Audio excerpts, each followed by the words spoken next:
Good afternoon, students. Today we're going to be working through a model view model architecture application. So this is a fairly straightforward example.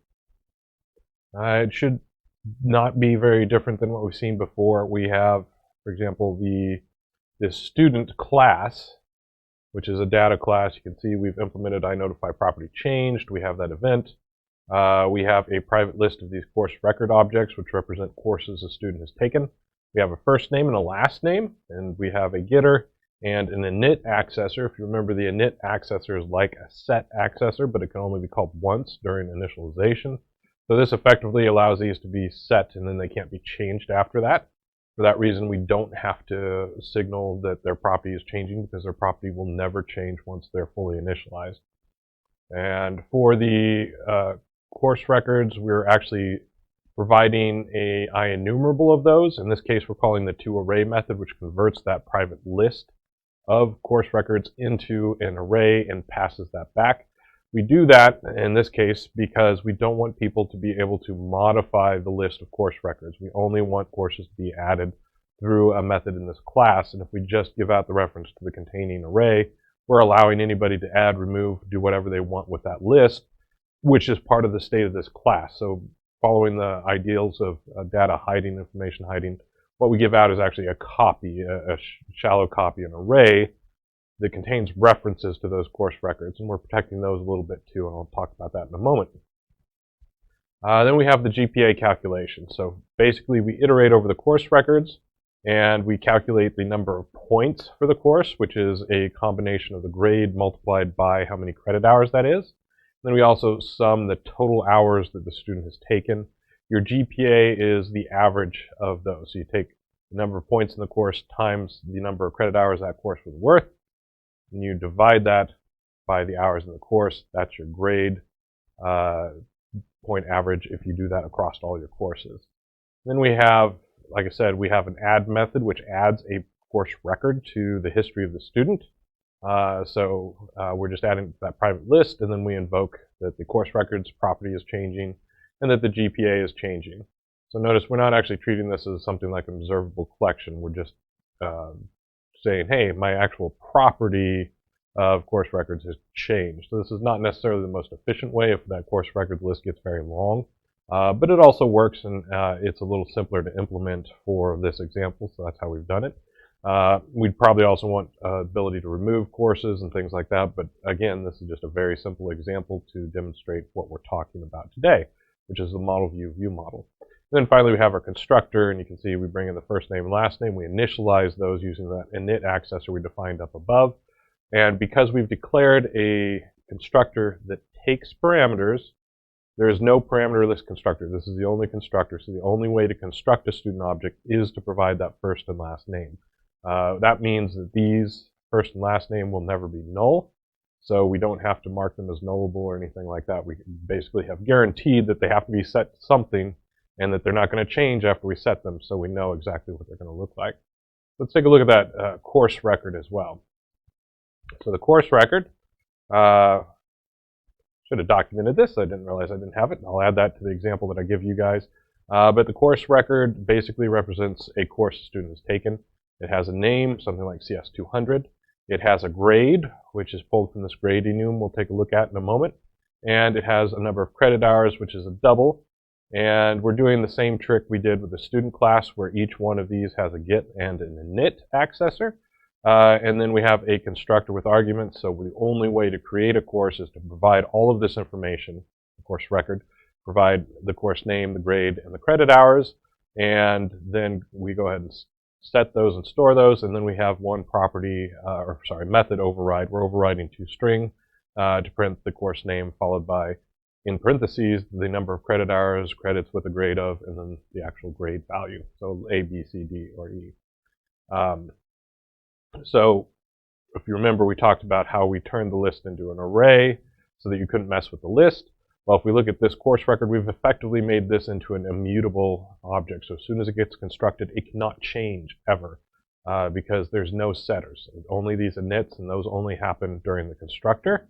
So once this is constructed, it's basically a read-only object. You can't modify it. which means if you want to replace a course record with an updated course record, you basically have to construct a new one that has the same information as the old plus your update. It's a very common pattern in functional programming. It's basically called immutable objects. It's a good pattern to know because it can help you avoid some of those issues where somebody changes your data when you thought you had already protected it because you're using object orientation. That's not always going to be sufficient protection against information changing, mutations that you don't expect. And finally, if we look at the grade, we have our standard A, B, C, D, F grading scale. And notice too that we're overriding the default value. So A would normally be 0. We're actually saying A should be 4. That's how many points an A is worth. So 4 times the credit hours tells you how many you've earned for that class, and you divide it by the credit hours. And so a B is a 3, a C is a 2, a D is a 1, and F is a 0. And if we go back to that student, we can see when we calculate our points, we take that grade value and we cast it to be a double. So we're using that underlying value. So if that grade was an A, that gets replaced with 4 times the number of credit hours for the course. So this is a fairly straightforward data object kind of approach. And then we have a student control, so a XAML control that represents the information about a student.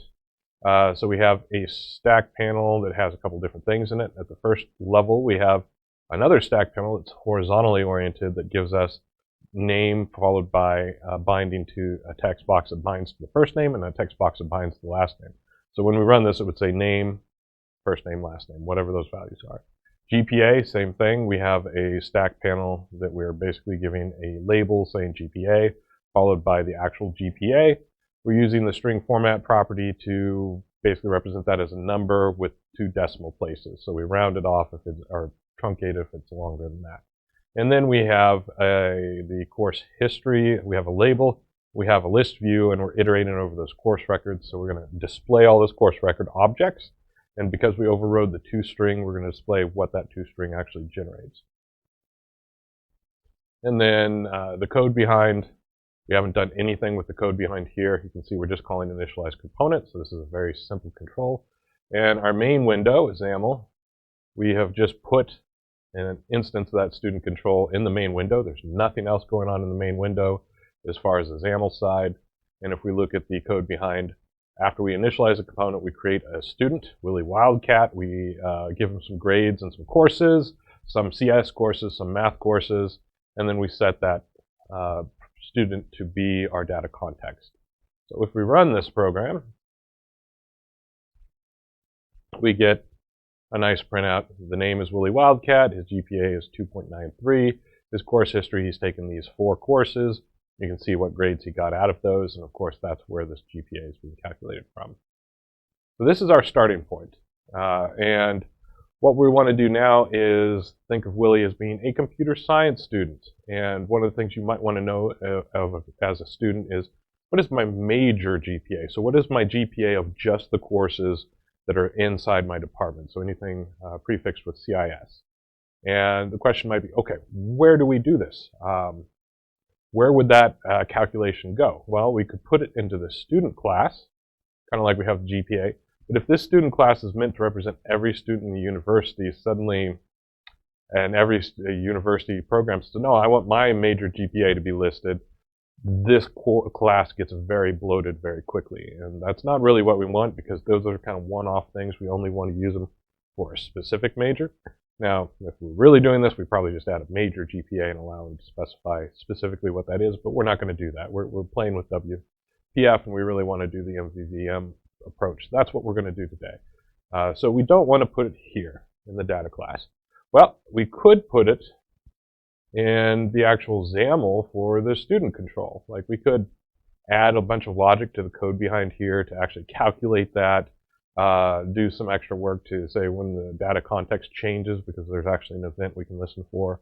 When that changes, go ahead and grab the new student, generate that GPA, put it into the control and display it. And that is perfectly possible. That is definitely something we can do.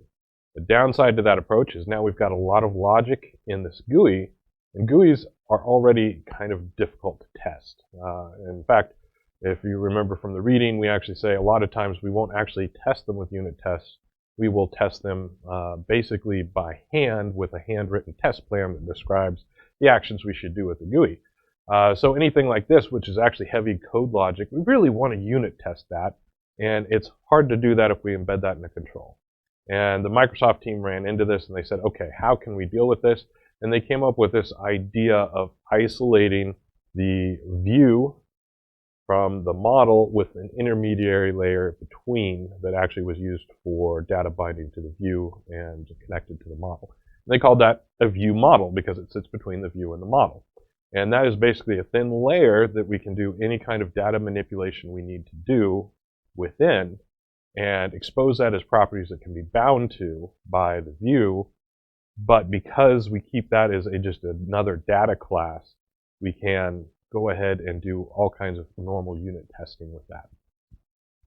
So what we're going to do is something along those lines. There we go.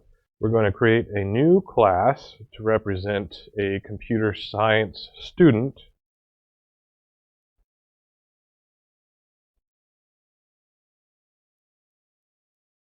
View model. So this is going to provide the extra information that we want to know about a computer science student.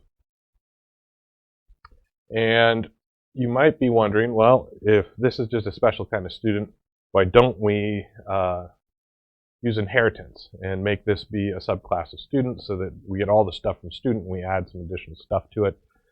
We could do that, but that doesn't show what we're trying to get after today. And actually, that's not a bad approach, but that's not what we want to cover right now. So we're going to do this a little bit differently. We're going to do that computer science view model. And because this is a data class, we do need to implement the iNotify property changed. Because we're implementing that, we know we're going to have a public event, property changed event handler, and that needs to be a nullable, and it's going to be named property changed. Okay. So that's the first piece. Let's go ahead and document that too.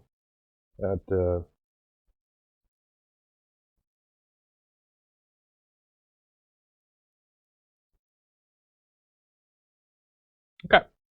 Now we want to build off the student class. And like I said, we could have used inheritance. Instead, we're going to declare a public student property with a get. And in this case, we're going to do an init again. So we're going to use that same trick to make the student be set once and not be allowed to be changed. And we need to give it a name. I'm going to just call it student as well. And this doesn't necessarily need to be public because we're not binding directly to it. We're binding to properties of it. In fact, yeah, let's go ahead and make it private.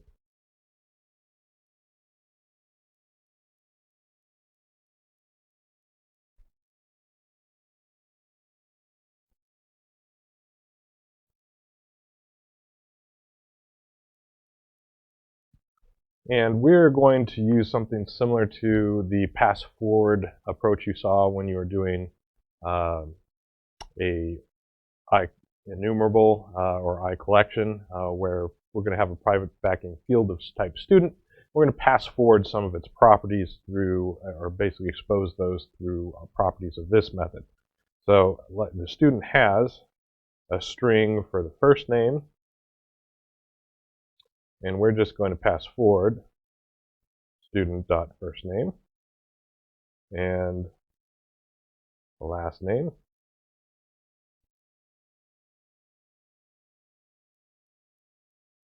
And then that GPA calculation we saw.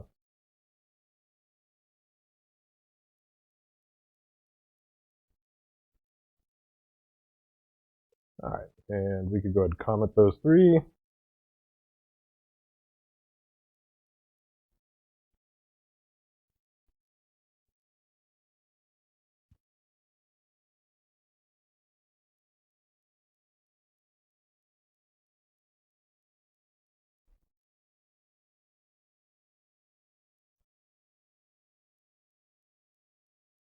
That brings us to the interesting part, which is calculating the major GPA.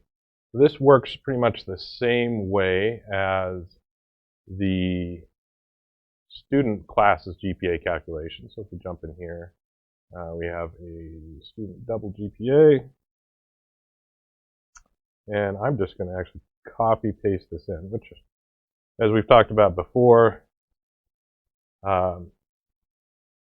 is a risky thing. You want to basically be very careful when you copy paste because you're potentially going to cause errors when you don't change everything like you need to. But we're basically going to name this computer science GPA. Instead of course records, it's going to be student.courserecords. And then when we do this calculation, we want to know, is this a computer science course? Well, that course record has that course name property. And at least at Kansas State University,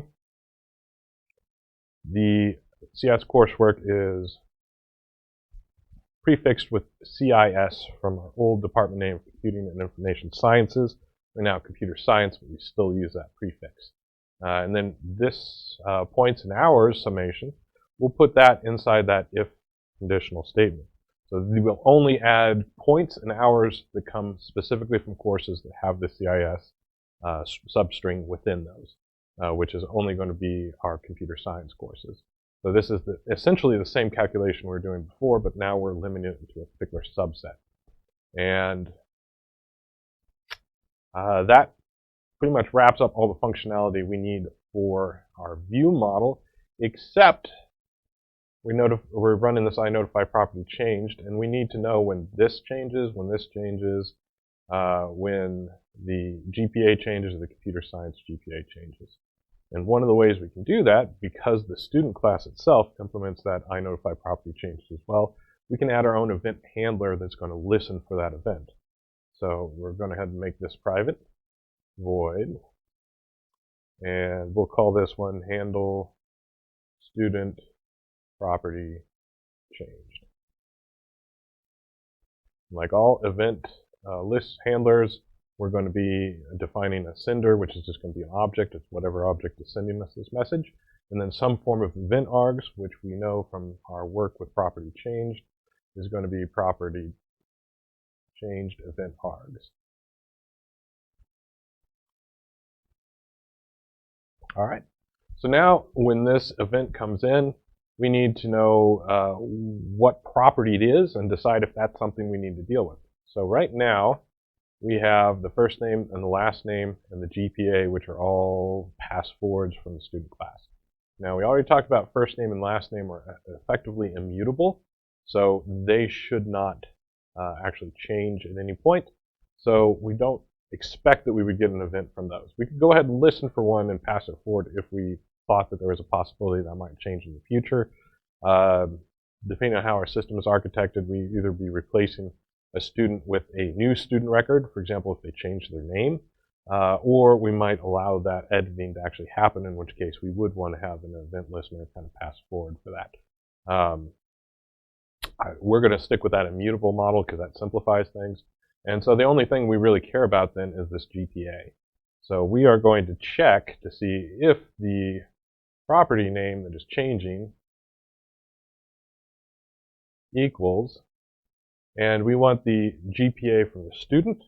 One of the ways we can actually do that is we can use the name of and say student dot GPA. If autocomplete doesn't get in my way, GPA. There we go. So notice that we're actually pulling out a property name of another class inside this name of. This is actually a perfectly fine use of this, so it's tied to the actual name of that GPA property rather than our GPA property if it's looking at the students. But they share the same name, so it really shouldn't matter which one we use. So if we get into this if statement, if we're in the true branch of this if statement, that means that the student's GPA has just changed. And if their GPA has changed in the student class, we need to pass forward that information to anything that's bound to us to say our GPA has changed. Because our GPA is essentially the student GPA.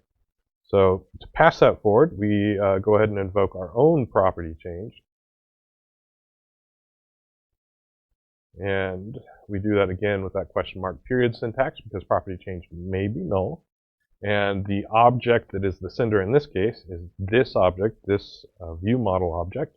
And then we need to have a property changed event args that says the property that's changing is the student GPA, or the GPA property.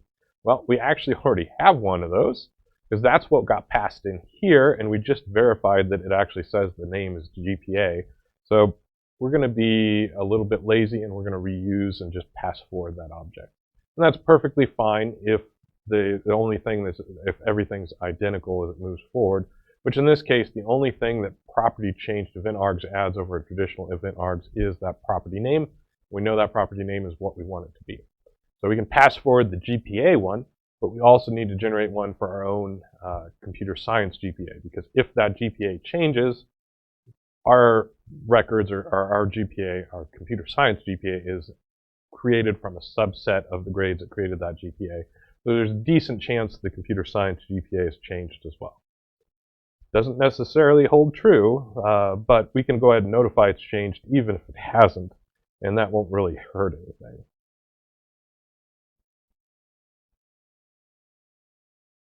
And because we don't have a matching event to args this time, we have to construct our own,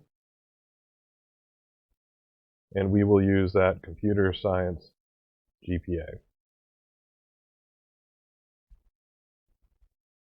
And that will allow us to fire off that event. This is a custom event handler.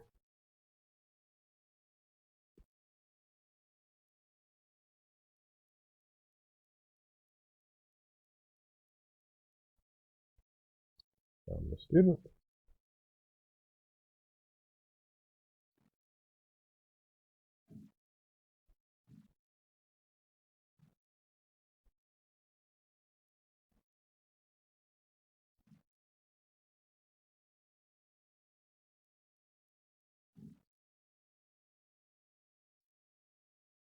Okay, so we've got our documentation, we've got our event handler, and the last thing we need to do is we need to hook it up. And we also need to determine what our student is. And we said we could do that in our constructor for this object. So we're going to have a computer science student view model. Let's make that public.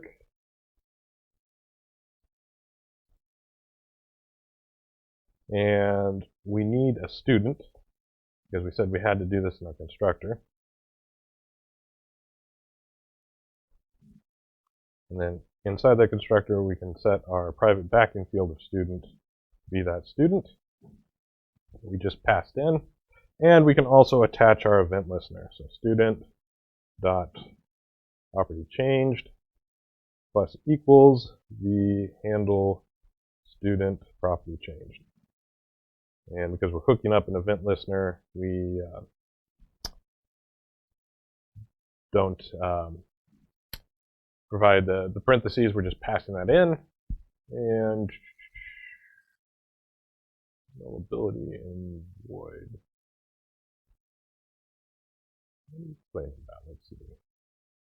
And handler for handling password events from the student. Nullability of reference types and handler sender. Doesn't match delegate. Possibly because of nullability issues. That's supposed to be nullable now. Apparently it is. So that's a new change for the latest version of Visual Studio. They expect the sender to be a nullable object now. It used to always just be an object. The latest version of Visual Studio is really starting to add a lot of emphasis to nullables. And so, for example, because we actually make sure that we set this, this is okay. Otherwise, it would probably not like it to not be declared as a nullable. Also, because we're not really using this as a property, we could just make that a private backing field. That is also acceptable. So now we have basically all of the pieces we need for the view model.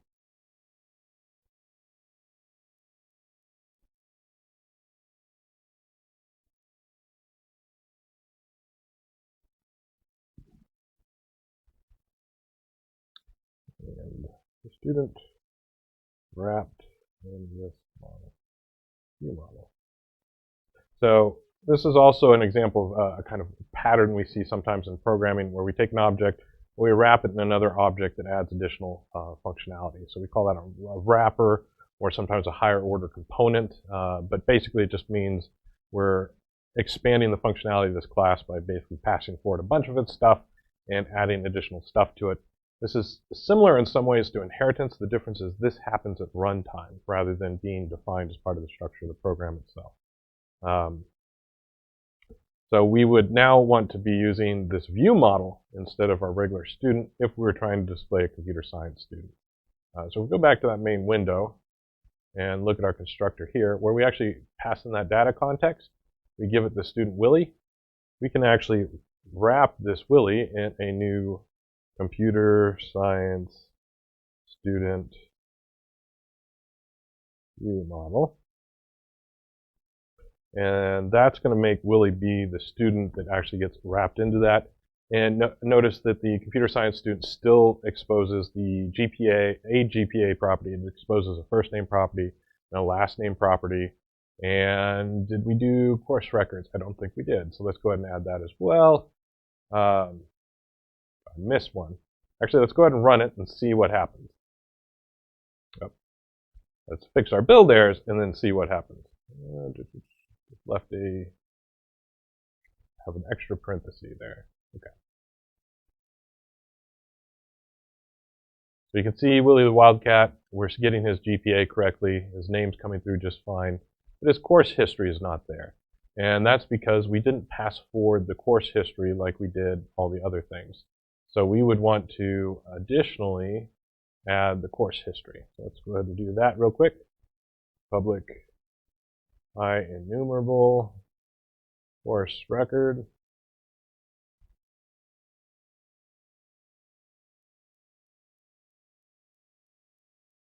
And this property is called course records on the student class, so we'll use the same name here.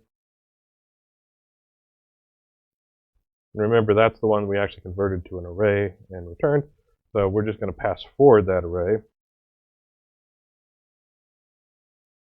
And now if we run this again, we should see everything looking just like it did before we wrapped Willie the Wildcat in this model view, in this view model. So we have all the things we want, but now we want to be able to display that computer science GPA.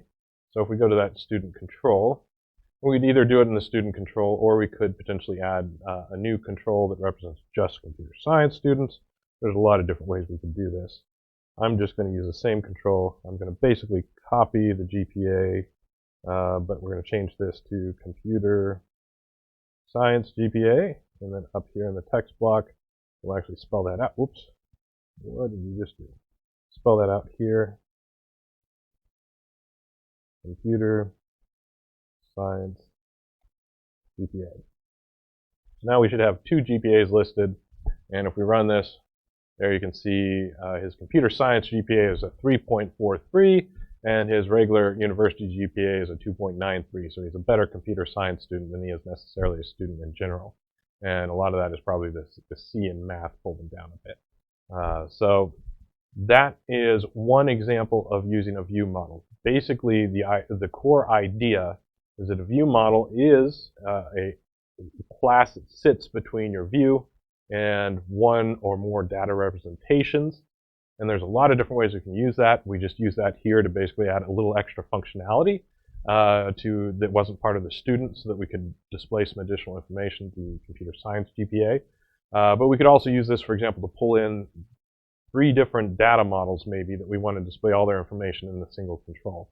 So we could have 3 different private backing fields for 3 different things and combine them into one data context. So that's another potential way of using it. We can also use a view model like this to sit in front of some other kind of data source. So maybe we're talking to a web API, or maybe we're pulling information out of a database in some very real-time way. We can actually have that, or maybe we're sitting in front of a sensor package of some kind. We can actually wrap that input that's coming from those different kinds of objects in a regular old object that implements property change, so that we can notify the GUI when things are being updated, and it can just automatically start showing those updates. So this gives us a lot of power. This is honestly just the tip of the iceberg for the MVVM architecture. There's a whole extra layer where you start getting into something called commands. which are a way of also decoupling. Right now we've decoupled how data gets presented. We basically only are using bindings to present data. The commands allow you to decouple the other side, the interaction side. So instead of a button event handler in your GUI class doing all the work of what happens when you click that button, it instead just creates and sends off a command, similar to an event, but not quite the same idea, that the code behind or the view model actually says, okay, I'll deal with this command, make something happen. So there's a lot of different ways we can kind of decouple these structures. And one of the real reasons we do that, it makes it easier to reason about the program. It makes the GUI completely separated from the actual logic controlling the GUI, which means we can do all kinds of wonderful unit testing on that view model because it's just a regular old class again, and we can really make sure that logic is working soundly, and we don't have to build a whole lot of complex testing ideas into that handwritten test plan that we're using to deal with the GUI. The other thing is a lot of .NET houses, not all of them, but a lot of them, will actually have two different related job positions where there's one person whose whole job is to lay out what a control should look like. And then there's another person whose whole job is to implement the functionality of that control. And if you're using a view model, that means this person just writes that functionality and this person just makes it look good. And they don't really need to understand each other's roles, which some houses really like. Some software development houses really want to hire a lot of graphic designers to develop the GUIs or UX experts who've studied psychology and art and graphic design, and they may not be that great of programmers. And then they want programmers that can take those designs and hook them up and make them actually function the way they want to. And if you notice when you installed Visual Studio, it also installed something called Visual Studio Blend. And Visual Studio Blend is this GUI editor that we have built into Visual Studio, pulled out and treated as a standalone application that allows a UX developer, designer, to design the GUI without ever seeing any of the code. They don't actually need to understand the code behind or what's going on at that level. They just design GUIs using that interface, and those GUIs then can be used in your projects.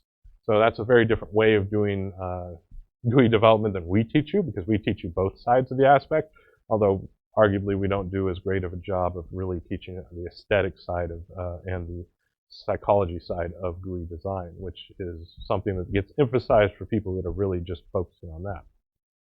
That said, if you find that interesting, I would highly encourage you to take some art courses that focus on graphic design and some psychology courses that focus on how people perceive and process visual and audio and other kinds of information, because those are really the things that make a really good UX designer. So that is all I had for you today. I hope you enjoyed it, and we will see you around.